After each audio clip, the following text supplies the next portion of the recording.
Irmãos, graças e paz a todos. Queria começar dizendo que não é tão inédito assim. Estava ali relembrando com os meus amigos Tiago e Pedro que eu já estive no GEM, não como preletor, obviamente, mas como participante do retiro. Lá no ano de 2014, aqui estava eu, não nesse sítio, mas no retiro do GEM, participando e sendo edificado e abençoado. Estava revendo com o Tiago ali uma foto minha, e eu devia estar pelo menos uns 15 a 20 quilos mais magro. Então, eu já participei de GEM, mas eu estava em outra versão. Agora estou um pouco mais cheinho.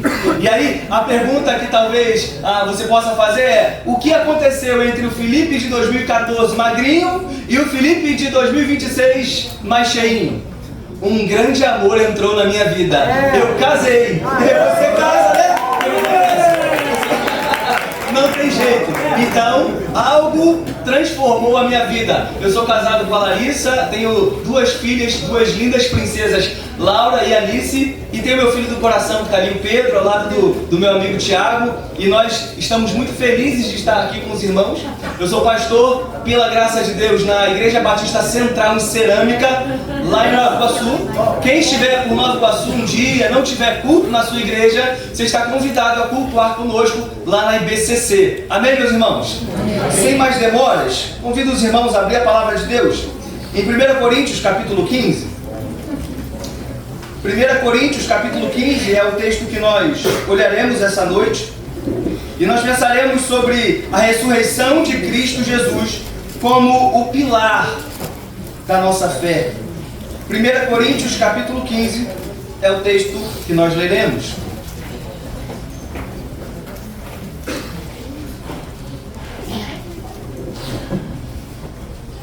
Todos encontraram? Amém? Amém. Vamos ler?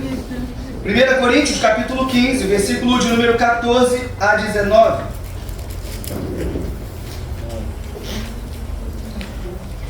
Diz assim a palavra de Deus: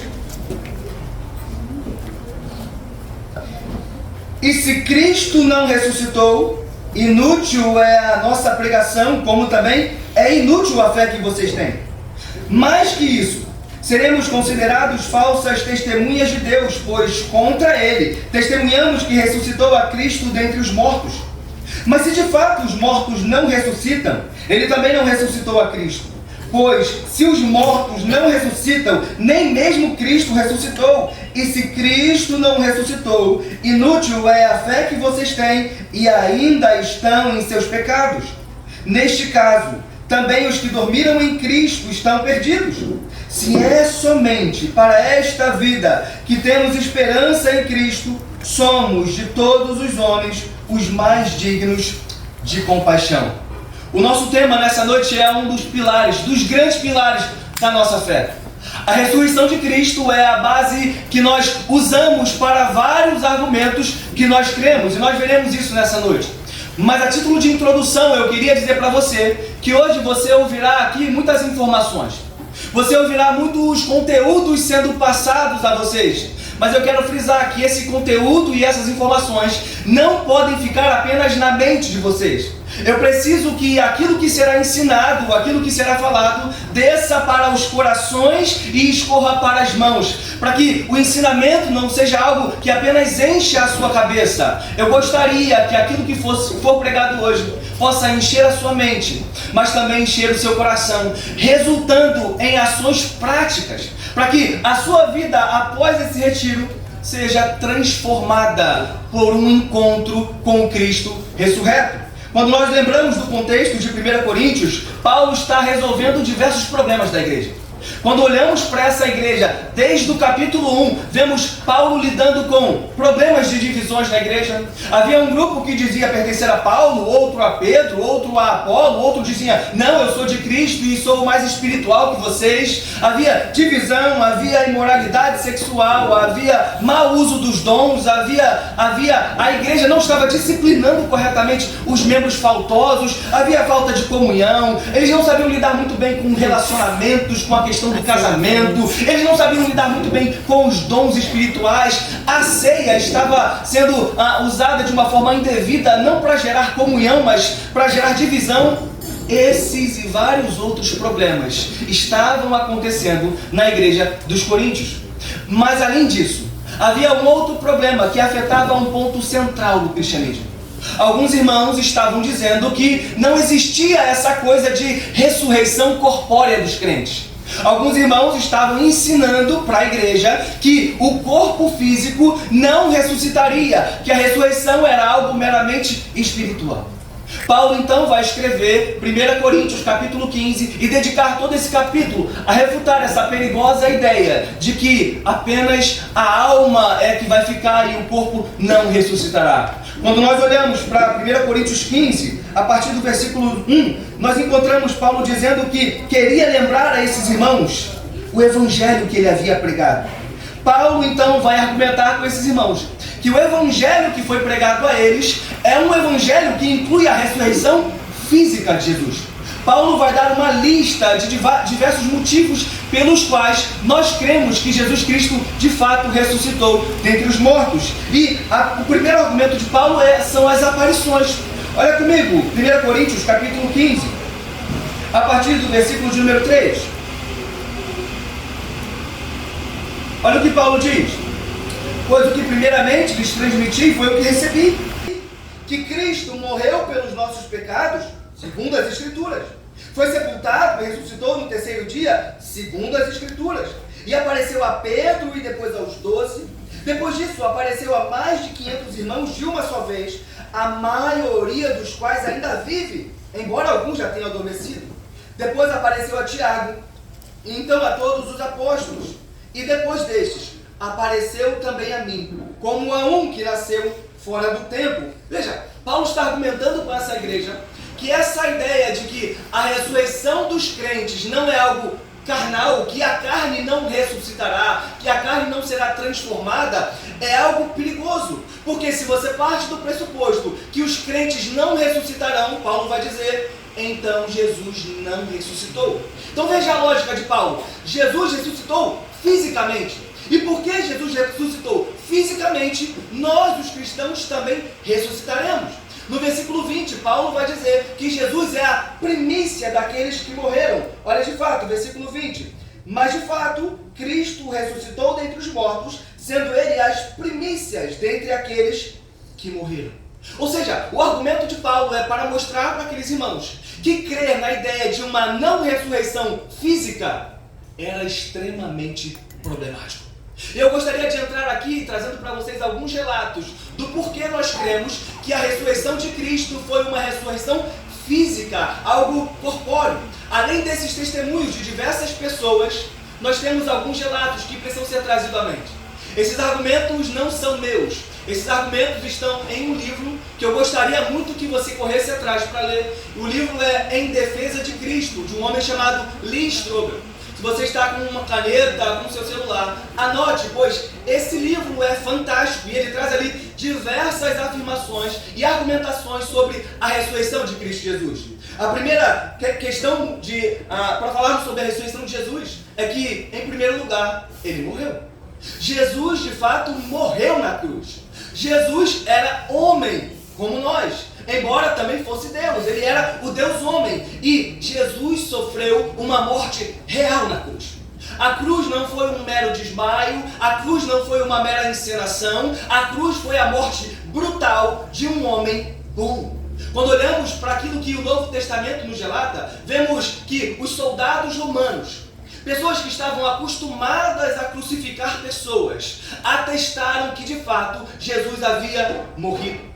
O lado dele foi perfurado e João, o apóstolo João, testifica que quando isso aconteceu, saiu água e sangue. Alguns médicos dizem que aquilo ali foi um colapso cardíaco e acúmulo de líquido no tórax de Jesus.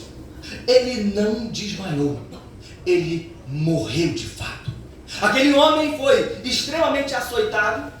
Aquele homem carregou uma cruz extremamente pesada e sofreu por algumas horas no madeiro. E a sua morte foi atestada. Mas em segundo lugar, o túmulo de Jesus, de fato, ficou vazio. Essa é a segunda e talvez uma das maiores evidências da ressurreição. O túmulo ficou vazio. Se você fosse um inimigo do cristianismo, você tinha que ter um trabalho para destruir o cristianismo. E o seu trabalho era muito simples. Apresente o corpo de Jesus e está tudo resolvido. Por quê? Por um lado, você tem os discípulos, os apóstolos de Jesus dizendo: Ele ressuscitou. É verdade. Mas e se chega alguém com o corpo de Jesus? A ressurreição cai por terra. E se a ressurreição cai por terra, como nós veremos mais à frente, diversas outras coisas caem junto. E quando nós olhamos para os relatos, vemos que os inimigos de Jesus não puderam apresentar um corpo. Eles puderam criar e inventar histórias, eles puderam dizer que os discípulos de Jesus haviam roubado o corpo, mas eles não puderam apresentar o corpo de um homem chamado Jesus morto, porque de fato ele havia ressuscitado. Lee Strobel, no seu livro, vai dizer também que um dos argumentos importantíssimos acerca da ressurreição de Cristo é que as mulheres são as primeiras testemunhas de sua ressurreição. Lembra, o contexto do primeiro século é um contexto onde a palavra da mulher não tem muito valor, não tem muita importância. Então, se você decide montar um plano fictício, se você decide elaborar uma grande mentira, você precisa primeiro de testemunhas confiáveis, com grande credibilidade. Porque então as mulheres seriam colocadas para serem as primeiras testemunhas da ressurreição. Esse fato também precisa ser explicado. Outro fato é a radical transformação dos discípulos. Quando você olha para os discípulos nos relatos finais dos evangelhos, você vê que aqueles homens estavam morrendo de medo. Você vê que aqueles homens abandonaram a Cristo Jesus enquanto a perseguição se intensificava, enquanto Cristo era açoitado, enquanto ele estava no madeiro. Seus apóstolos o abandonaram. Apenas João ficou ali ao lado de Maria, mas todos os outros o abandonaram. Quando Jesus já ainda estava morto, na consciência dos discípulos, eles estavam trancados a portas fechadas. Até que Cristo vem ao encontro deles e aparece diante deles, mostrando: eu ressuscitei. Veja, homens amedrontados, homens covardes como Pedro, negando a Cristo Jesus, tiveram uma transformação tão radical, mas tão radical, a ponto de passarem toda a sua vida, dedicarem toda a sua história, toda a sua trajetória, pregando o Evangelho, a ponto de serem açoitados e mortos. Consegue entender como a ressurreição de Cristo, de fato, trouxe um impacto transformador na vida daqueles homens? Aqueles homens eram uma coisa antes da ressurreição e eles viraram outra coisa completamente diferente após a ressurreição. E quando olhamos para isso, vemos também a vida do próprio apóstolo Paulo. O apóstolo Paulo era um grande perseguidor da igreja. Alguém que odiava os cristãos, porque na visão de Paulo, o cristianismo era algo que afetava diretamente a religião judaica, era algo completamente oposto. Não havia um Deus chamado Jesus o Cristo. Então Paulo persegue os cristãos ferozmente. Mas algo muda a trajetória de Paulo. Algo muda a vida de um perseguidor e transforma o perseguidor em um pregador, e não apenas um pregador qualquer. Talvez o maior pregador do cristianismo, aquele que mais pregou, aquele que mais plantou, aquele que mais sofreu. O que aconteceu para transformar a vida do apóstolo Paulo? Ele teve um encontro com Cristo ressurreto. A primeira coisa que a gente já percebe aqui para o meu e para o seu coração é que é impossível que alguém tenha um encontro verdadeiro com Cristo ressurreto e não seja transformado. É impossível que alguém de fato olhe Cristo ressurreto diante de si e a sua vida seja igual era anteriormente. Veja, a ressurreição de Cristo, portanto, não é algo apenas para ser conhecido, não é algo apenas para ser sabido. A ressurreição de Cristo é algo que precisa resultar em transformação na minha e na sua vida. Por isso eu deixo uma pergunta para você guardar no seu coração. O que a ressurreição de Cristo tem mudado em você? O que saber que Cristo Jesus ressuscitou dentre os mortos tem transformado a sua vida? Será que você conheceu a Cristo, mas continuou com as velhas práticas do passado? Guarda isso, a gente vai voltar a isso mais à frente. Mas veja, nós temos inúmeros argumentos de que Cristo ressuscitou. Mas a pergunta é, o que isso tem a ver comigo? Cristo pode ter ressuscitado, muito bem, não tem problema, mas isso já faz tanto tempo. O que isso tem a ver comigo? Isso tem a ver com você, porque, em segundo lugar, a ressurreição de Cristo confirma que tudo aquilo que ele falou sobre si é verdade. Eu quero levantar uma tese aqui. A minha tese é a seguinte: ações testificam testemunhos. Ações muitas vezes comprovam testemunhos. Veja, Jesus disse diversas afirmações que são difíceis de engolir. Jesus disse, por exemplo, eu e o Pai somos um. Jesus disse, olha, quem vê o Pai vê a mim. Jesus disse, antes que Abraão existisse, eu sou. Jesus disse, destruam esse templo e em 3 dias eu o reconstruirei. Jesus disse, eu sou a ressurreição e a vida. Afirmações difíceis. Será que alguém aqui teria coragem de fazer algumas dessas afirmações? Eu tenho certeza que não. Jesus disse, eu sou o pão vivo que desceu do céu. Veja, quando você olha para os evangelhos e vê a reação dos judeus ante as afirmações de Jesus, você consegue entender que as afirmações de Jesus eram de fato surpreendentes. Quando nós olhamos para os judeus querendo pegar pedras para atacar Jesus, depois de algumas dessas afirmações, você entende que Jesus estava de fato se igualando ao próprio Pai. Jesus, então, um homem de carne e osso na concepção dos judeus, estava dizendo na cara deles que ele e o Pai eram um. Jesus estava dizendo que ele era Deus. Não entrava na mente dos judeus como aquele homem que veio de Nazaré pudesse olhar na cara de todo mundo e dizer, eu sou o Deus de vocês. Não entrava na mente deles. É por isso que muitas vezes ao longo dos evangelhos aqueles homens vão tentar matar Jesus. Na verdade, Marcos capítulo 3 vai dizer que depois de Jesus dizer que era o Senhor do sábado, aqueles homens saem dali, os fariseus, e começam a conspirar com os herodianos sobre como poderiam matar Jesus. Veja, Jesus estava se tornando alguém extremamente perigoso por causa das suas afirmações, ao ponto de os fariseus, um grupo extremamente nacionalista, se unir aos herodianos, alguém que apoiava o governo de Herodes, tudo para tentar matar a Jesus Cristo. Veja, Jesus fez afirmações extremamente difíceis de serem engolidas. Para você ter uma ideia, qual é a sua reação quando você ouve um personagem do nosso folclore brasileiro chamado Henrique Cristo? Quando você ouve Henrique Cristo se comparando ao próprio Cristo, você não fica estranho? Esse cara é louco, não tem outra possibilidade. Ele é maluco. Olha as afirmações que ele está fazendo. Ele não é bom da cabeça, ele é doido, e mais doido ainda é quem segue ele. Você não pensa isso? Eu penso isso. Mas veja, será que a sua visão do Henrique Cristo não mudaria se amanhã, domingo à noite, ele lançasse ao vivo no Fantástico, direto de um hospital, na sala, na UTI, curando todo mundo? Não ia ser estranho? Muitas pessoas não iam olhar. Peraí. Uma coisa é ele falar que ele é o Cristo. Outra coisa é esse homem ir no hospital e curar todo mundo. Não mudaria a visão? Por quê? Ações testificam testemunhos. Ações têm o poder de comprovar que aquilo que você está falando é crível ou não. Então veja, Jesus Cristo, será que de fato poderíamos confiar nos testemunhos ditos acerca dele? Será que de fato podemos confiar que aquilo que Jesus fez era verdadeiro? Aqui C.S. Lewis usa 3 argumentos para nos mostrar que diante de Cristo Jesus nós não temos outra possibilidade a não ser pensar que ou ele era um lunático, ou ele era um grande mentiroso, ou ele era de fato Deus. Quando você olha para o Cristo dos Evangelhos, você não tem outra saída a não ser dizer que ele é um lunático. Alguém pode olhar e falar, esse homem está delirando.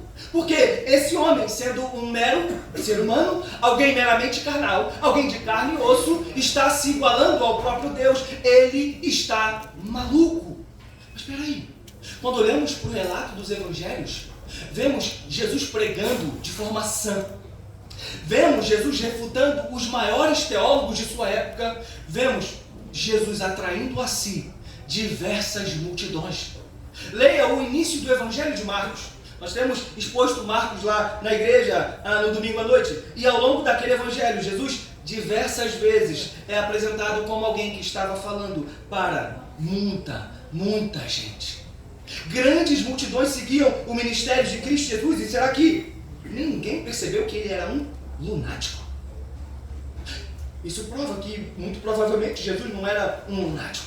Quando olhamos para tudo aquilo que ele falou, vemos sabedoria, vemos coerência, vemos equilíbrio. Nós vemos que ele era alguém que falava e as multidões ficavam maravilhadas. As multidões não viam incoerência entre o discurso de Jesus e a vida de Jesus. Elas viam uma autoridade que não havia nos escribas, nos fariseus, nos mestres da lei. Por quê? Aqueles ensinavam dizendo assim: fulano de tal disse isso. Jesus, porém, vinha dizendo: em verdade, eu vos digo. A autoridade de Jesus sobrepujava a todos. Então veja, Jesus não é um lunático. Esta é a segunda possibilidade. Será que ele é um mentiroso? É possível que homens enganem pessoas. Isso é um fato. Talvez aqui vocês possam lembrar de alguém muito famoso, principalmente na minha adolescência. Hoje em dia, nem tanto. Mas tinha um personagem do programa Pânico na TV chamado O Impostor. O famoso Daniel Zuckerman. Aquele homem, ele enganava qualquer um com sua engenharia social. Aquele homem, ele era capaz de entrar em qualquer festa de penetra, sem parecer ser um penetra. Ele era um grande engenheiro social que mostrava que o discurso faz com que as pessoas comprem qualquer ideia. Ainda hoje, em alguns vídeos no Instagram, ele aparece ligando para algumas pessoas, se passando por um empresário ou algo do tipo. Ou seja, é possível que pessoas comprem discursos. Então fica a pergunta: será que Jesus não foi alguém que era apenas alguém muito bom em engenharia social? Será que Jesus não foi o grande impostor de sua época, capaz de convencer as pessoas com seu bom discurso, com a sua boa oratória? Discursos podem ser falsificados, mas o cego de nascença vê? Não tem como. Discursos podem ser falsificados, mas o paralítico que você conhece, que você viu a sua vida inteira paralítico, deitado em uma maca, de repente na sua frente, andando depois de ser curado por Cristo. Discursos podem ser falsificados, mas um morto depois de 4 dias, de jeito nenhum. Jesus ressuscitou Lázaro e todos viram. Veja, Jesus não é um lunático, Jesus não é um mentiroso. Então a única opção que nós temos é olhar para ele e dizer: de fato, ele era Deus. De fato, ele era quem ele dizia ser. E é aí que entra a ressurreição. A ressurreição ratifica o testemunho de Jesus. A ressurreição deixa claro de uma vez por todas que Jesus é aquele que ele disse que era e que Jesus podia fazer aquilo que ele disse que podia fazer. Veja, ele disse antes de morrer: a morte não tem poder sobre mim. Ninguém tira a minha vida. Eu a dou e eu a retomo.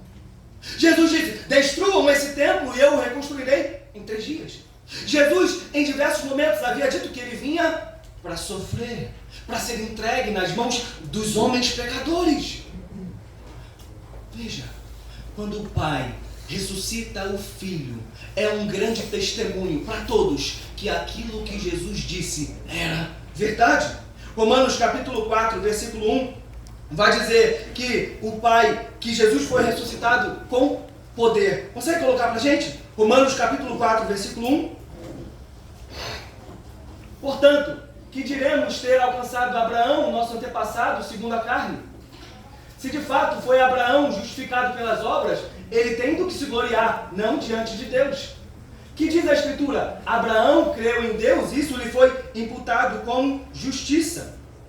Ora, o salário do homem que trabalha não é considerado como favor, mas como dívida. No entanto, ao que não trabalha, mas crê naquele que justifica o ímpio, sua fé é atribuída como justiça. Davi diz a mesma coisa quando fala da bênção do homem a quem Deus atribui justiça, independente das obras. Bem-aventurados aqueles cujas transgressões são perdoadas e cujos pecados são cobertos.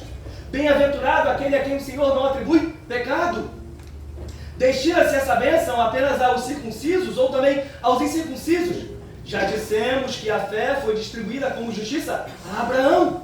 Sob quais circunstâncias? Antes ou depois de ter sido circuncidado? Não foi depois, mas antes. Assim ele recebeu a circuncisão, como selo da justiça que ele tinha pela fé, quando ainda era incircunciso. Portanto, ele é o Pai de todos os que creem, ainda que não tenham sido circuncidados, a fim de que a justiça fosse atribuída também a eles. Pausa. Paulo está argumentando que a justiça de Abraão foi atribuída, em certo sentido, a todos aqueles que são semelhantes a Abraão. Quando Cristo Jesus ressuscita, Deus estava executando dizendo que a sua justiça foi executada na cruz. Porque Jesus veio para morrer, Jesus veio para viver antes, ele veio para morrer. E quando ele ressuscita, esse é o sinal de que o Pai aceitou o sacrifício de Cristo na cruz.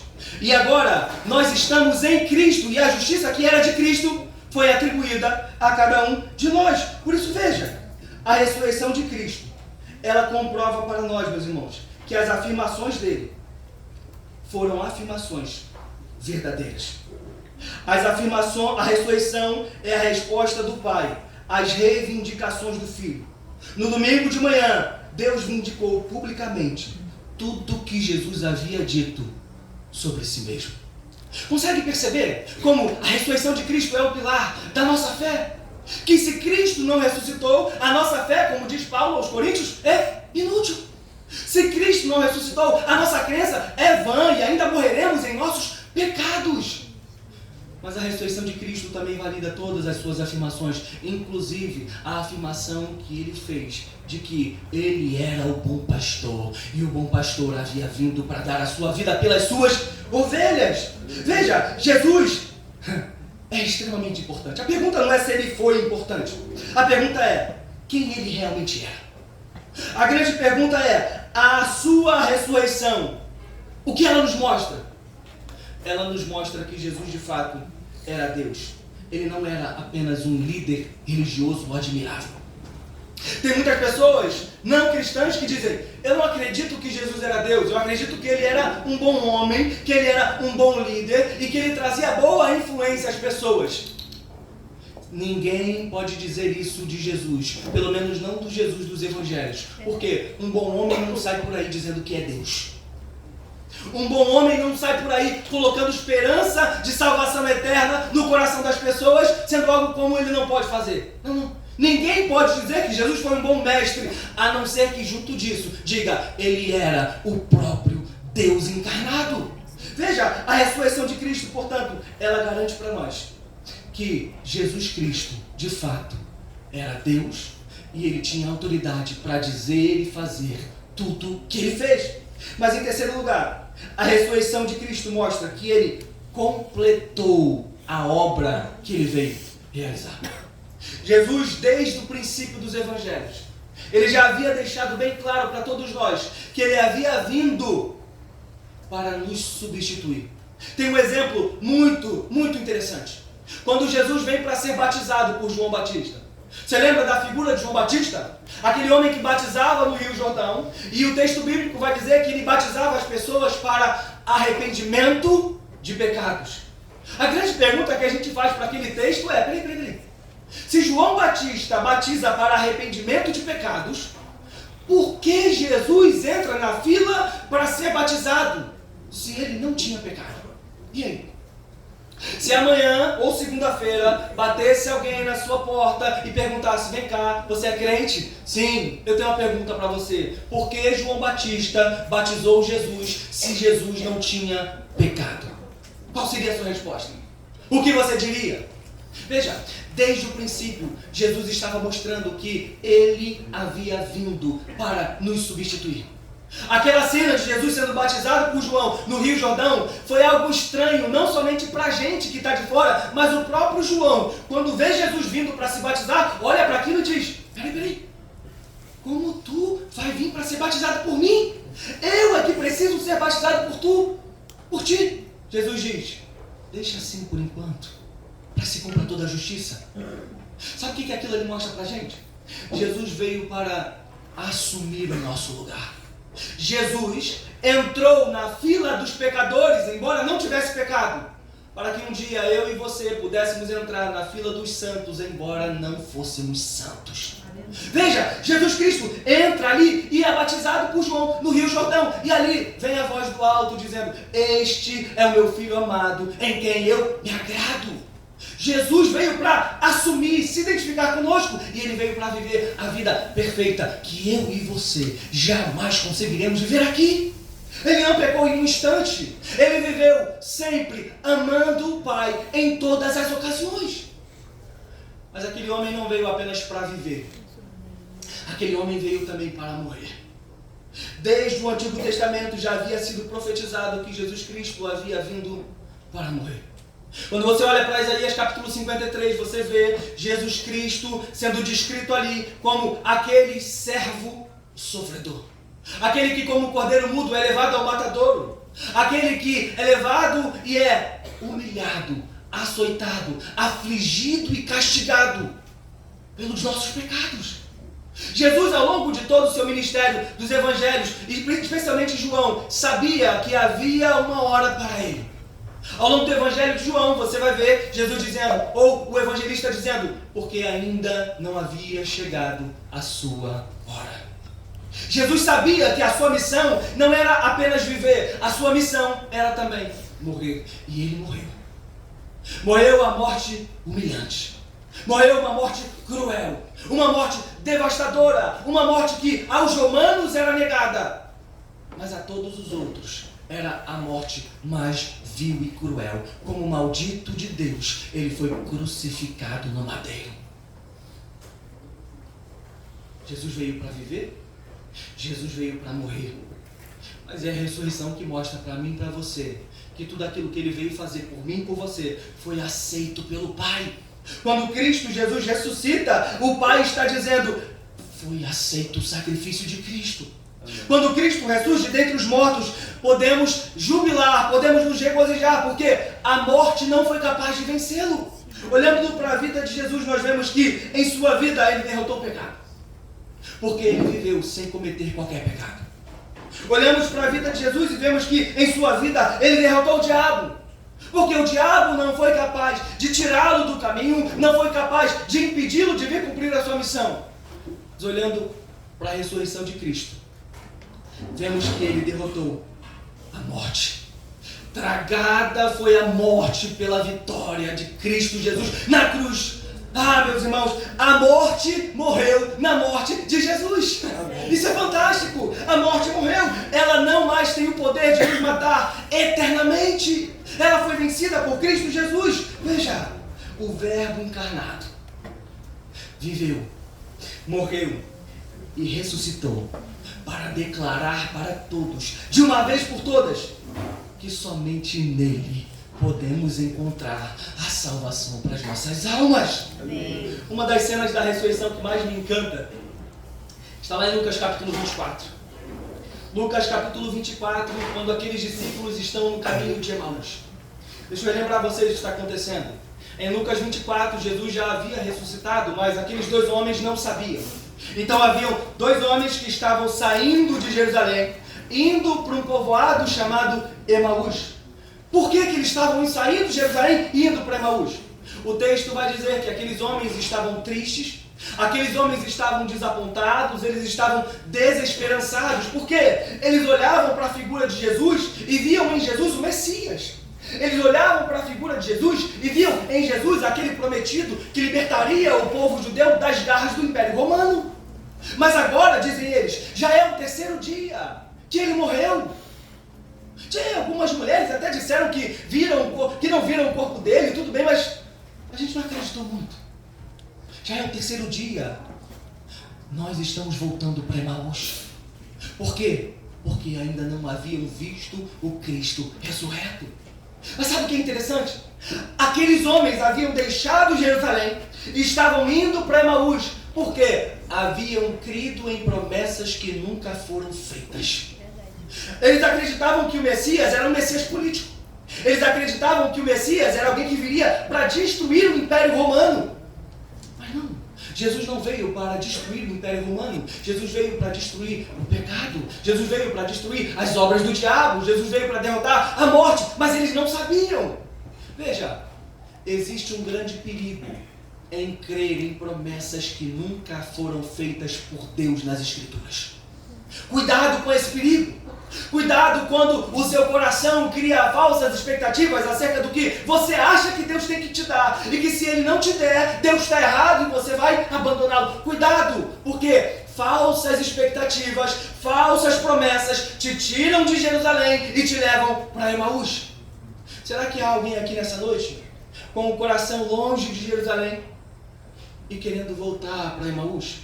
Porque achava que tinha que passar na prova que não passou. Porque achava que tinha que ter um relacionamento que não teve. Porque achava que merecia algo melhor e agora tudo que está tendo é provação, é tribulação, é aflição. Eu pergunto a você, você olha para a sua vida e acha que Deus te deve alguma coisa? E acha que Deus devia te dar algo que você não tem? Cuidado! Crer em falsas promessas, nutrir em seu coração falsas expectativas sobre Deus e o que Deus tem que fazer por você, te afasta de Jerusalém e te leva para Emaús. Mas veja, estão esses discípulos indo para Emaús, Jesus está ao lado deles, trocando uma ideia, ouvindo aqueles homens abrindo o seu coração e falando de suas angústias, de suas tristezas. Jesus está conversando com aqueles homens, desejando abrir o coração deles, para que eles falem tudo o que está lá dentro. Veja, o Cristo ressurreto, aquele que foi espancado, aquele que foi açoitado, aquele que os homens passavam e meneavam a cabeça como dizendo não, aqueles que consideraram maldito de Deus, Jesus não vai diretamente a eles dar uma boa gargalhada na cara deles. Pensa você, as pessoas te humilharam, as pessoas te rejeitaram, disseram assim, se tu é o Cristo, salva-te mesmo. A primeira coisa que talvez alguns fariam é, ressuscitei, peraí, deixa eu ir lá mostrar para aqueles sem vergonha que eu sou quem eu dizia ser.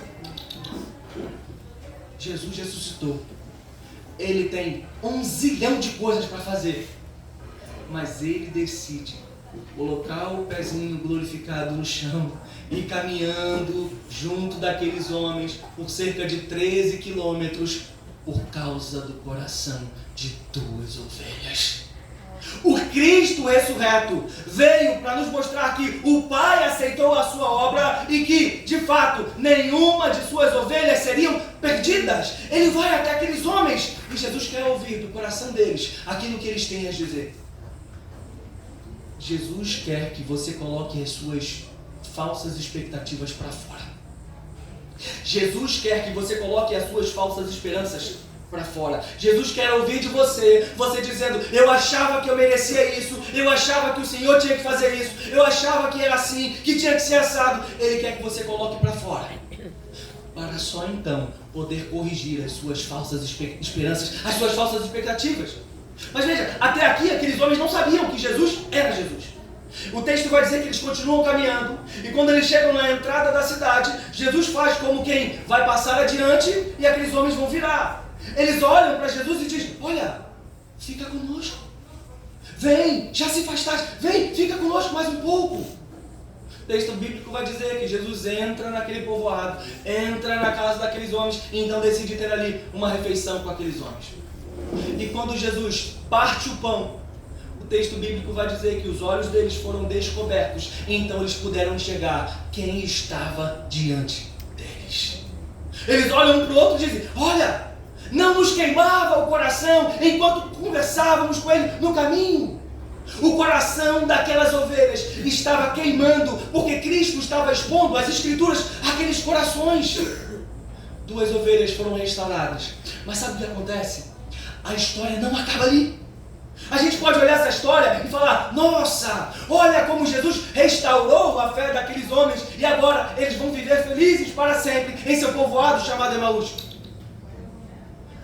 O texto vai dizer que aqueles homens voltam de Emaús todo o caminho para testemunhar que Cristo Jesus de fato ressuscitou dos mortos. Sabe o que está acontecendo aqui? Jesus está transformando a vida daqueles homens por meio da sua ressurreição. A ressurreição pega a gente que está indo para um lado e faz ir para o outro. A ressurreição transforma gente que estava indo para um caminho e o leva para outro. Vocês lembram que eu comecei esse sermão dizendo que entre o Filipe de 2014 e o Filipe de 2026, algo mudou a minha vida, eu encontrei um grande amor. Eu quero finalizar com essa ilustração. Imagina um adolescente. Um adolescente como qualquer outro qualquer. Qualquer outro qualquer. Um adolescente que não é muito chegado a banho, né? Que não gosta muito de escovar o dente, que anda todo largado, que não tá nem aí para passar perfume, alguém que vive de qualquer jeito, de qualquer maneira, o quarto dele é bagunçado, que ninguém explica. Tem gente se identificando aí, tô percebendo. Veja, pensa nesse adolescente agora. Imagina que de repente, como num passe de mágica, o pai passa pelo quarto daquele adolescente e vê: ué, tá tudo arrumado. Estranho. De repente, do nada, o pai passa pelo banheiro e ouve o barulho de água caindo. Ele está tomando banho, sozinho, sem ninguém brigar. Então sai aquele adolescente do banheiro, cheiroso, com cabelo bonito, todo arrumado, todo perfumado. Você olha para ele e fala: não é possível, o que aconteceu? Alguma coisa aconteceu. Então o pai pergunta: meu filho, o que houve? Você não gostava de banho, agora está tomando banho sozinho. Você não andava bem vestido, agora está arrumado. Você vivia com seu quarto todo bagunçado, você não se importava em nada com a sua imagem. O que aconteceu? A única resposta que aquele adolescente pode dar é: eu encontrei um novo amor. Ele está apaixonado e agora ele quer andar cheiroso, bonito, arrumado, porque ele tem um novo amor na vida dele. Será que isso é difícil de acreditar com relação a um adolescente? Não é crível? Não é um fato? Não é verdade que isso acontece? Como nós podemos dizer que encontramos a Cristo Jesus ressuscitado, mas a nossa vida continua a mesma bagunça que era antes? Como você pode olhar para a sua vida antes de Cristo e dizer que você agora tem um novo amor, que uma vez que você colocou os seus olhos em Jesus, nada mais te satisfaz, que você agora deseja-o intensamente, ardentemente, e que nada vai o separar do seu amor, se a sua vida continua exatamente a mesma que era antes de conhecê-lo? Como isso pode? Sabe o que é um fato aqui? É que se isso é uma realidade na sua vida, talvez o amor que você diz ter por Cristo Jesus não é de fato esse amor tão grande assim que você acha que tem. Você está iludido, você está enganado e precisa se voltar para Cristo Jesus de fato.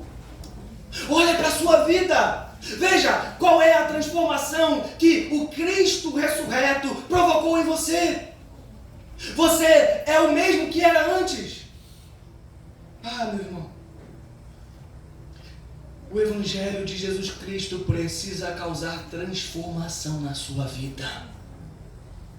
Não é possível ter um encontro com Cristo ressurreto e continuar em Emaús. Todos aqueles que encontram Cristo ressurreto abandonam Emaús e voltam correndo para Jerusalém, dizendo: é verdade, Ele ressuscitou, Ele transformou a minha vida. Por isso eu quero me dirigir a você e deixar essa pergunta para o seu coração: qual é a transformação que o Evangelho de Cristo Jesus tem causado à sua vida? Será que você ainda é o mesmo de alguns anos atrás? Ou será que você está avançando? Eu não estou dizendo que você não vai pecar mais. Eu não estou dizendo que uma vez que você é crente, agora você não peca mais. Não, eu não estou dizendo isso. Eu estou dizendo que, será que você luta com os pecados que você não lutava no passado? Ou será que os pecados que você cometia no passado, continua cometendo no presente, sem se preocupar com absolutamente nada? Será que houve algum tipo de transformação no seu coração, ao ponto de você lutar e odiar aquilo que antes você amava? Eu desejo do fundo do meu coração que o impacto de Cristo ressurreto na sua vida possa causar a mesma transformação que Ele causou nos apóstolos, em Paulo e nesses discípulos no caminho de Emaús. Meus irmãos, eu quero apelar ao seu coração e apelar a Deus que Ele possa vir em busca do seu coração. trazendo talvez essa restauração, esse renovo que você precisa para voltar a caminhar rumo a Jerusalém.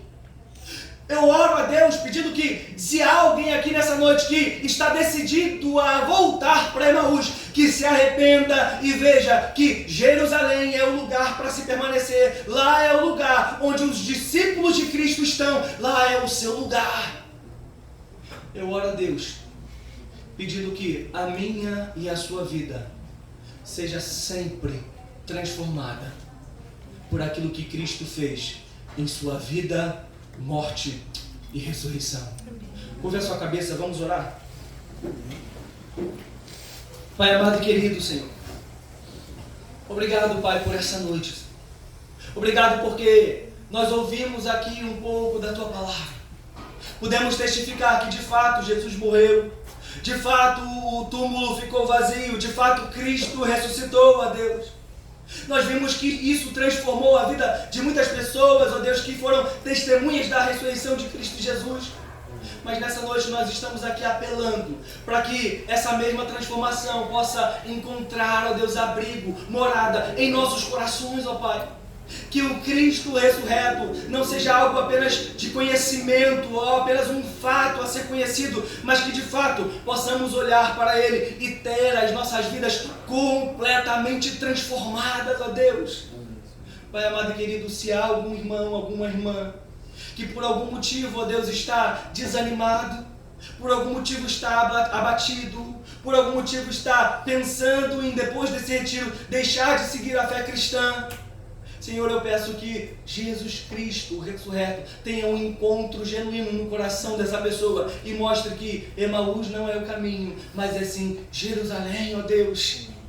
Ah, Pai, faça aquilo que somente o Senhor pode fazer, que é aplicar essa palavra aos nossos corações. Mas, por favor, não nos deixe ser impostores do Teu Evangelho. Que possamos realmente ver que o Seu Evangelho transformou a nossa vida e que já não somos mais o mesmo, mas fomos completamente mudados por Tua graça maravilhosa. Essa é a oração que eu faço a Ti, orando, buscando, clamando, que o inimigo não roube as sementes que aqui foram lançadas, mas que elas possam frutificar para a glória e honra do Teu nome. Essa é a oração que eu faço a Ti, em Cristo Jesus. Amém. Amém. Que Deus abençoe vocês, meus irmãos.